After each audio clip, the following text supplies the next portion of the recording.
Okay, imagine this.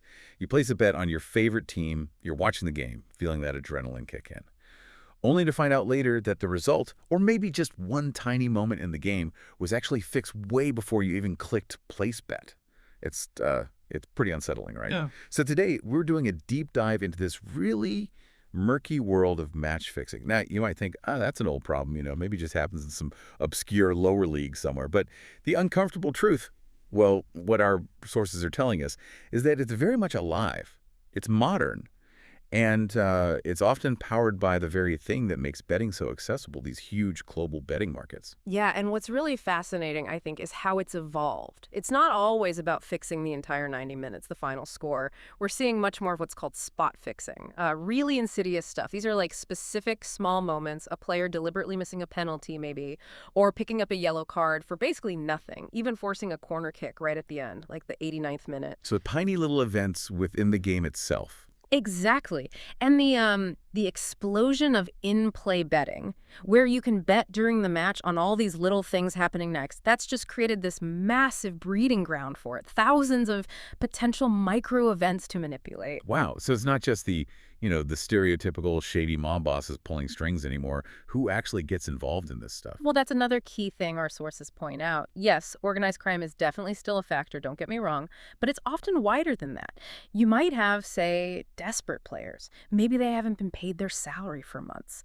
Or referees under huge financial stress, even coaches feeling the pressure. These fixers, they look for those vulnerabilities. And the money. How does that move around without getting flagged? Yeah, the money flow. It's through these really complex networks designed for anonymity. We're talking offshore accounts, naturally. Crypto wallets are huge now, makes tracing transactions incredibly difficult. And even things like betting exchanges on the dark web, completely outside regulated systems. That's quite chilling. The idea that modern finance tech actually helps this happen. So if we connect this to the bigger picture then, Yeah. what are we actually talking about in terms of scale? How bad is it? If we connect it up, yeah, the scale is genuinely alarming. I don't think most people realize. In 2023 alone, global integrity units flagged over 1,200 suspicious matches. 1,200 in 1 year. 1,200, that's what, 3 or 4 matches flagged as suspicious every single day, and it's across the board. Football, obviously, but also tennis, basketball, even things like table tennis and esports have had big scandals. So think about this. When a match is fixed, you, the bettor, you're not really gambling anymore, are you? You're basically funding a pre-scripted show. Your analysis, your research, that gut feeling, none of it matters. The script was already written. That really hits home. It feels, well, deeply unfair, obviously. So, okay, for you listening now, passionate about sport, maybe you place a few bets. What can you actually do? How do you navigate this landscape and, protect yourself, but also the integrity of the game? Our sources give some pretty clear advice. First off, be skeptical, especially about weird odds movements. Like if you see a match in, say, a third division, somewhere you wouldn't expect much interest, and suddenly millions are being wagered on one very specific outcome, something's probably up. Big sudden shifts are a red flag. Definitely.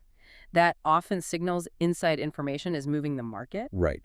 Second point, try to stick to the legal licensed betting platforms. They're much more likely to actually cooperate with the integrity units, report suspicious stuff. They kind of have to. Yeah, they have regulations to follow. Unlicensed ones don't. And third, maybe this sounds obvious, but don't glamorize the idea of getting inside info from dodgy sources. It might seem like a shortcut, betting on a supposed smart fix. But you've got to remember, for every one of those, there are careers destroyed, players, coaches banned. The whole sport gets stained. It ruins lives and damages trust in the game. Exactly. It really undermines the whole idea of fair competition. Ultimately, this isn't just about losing a bet. Match fixing is a genuine threat to sport itself. So what does all this mean for you, I suppose? To bet truly smart, you first need to ask, is this game even real? Or was the script written long before kickoff without you knowing? Something to think about.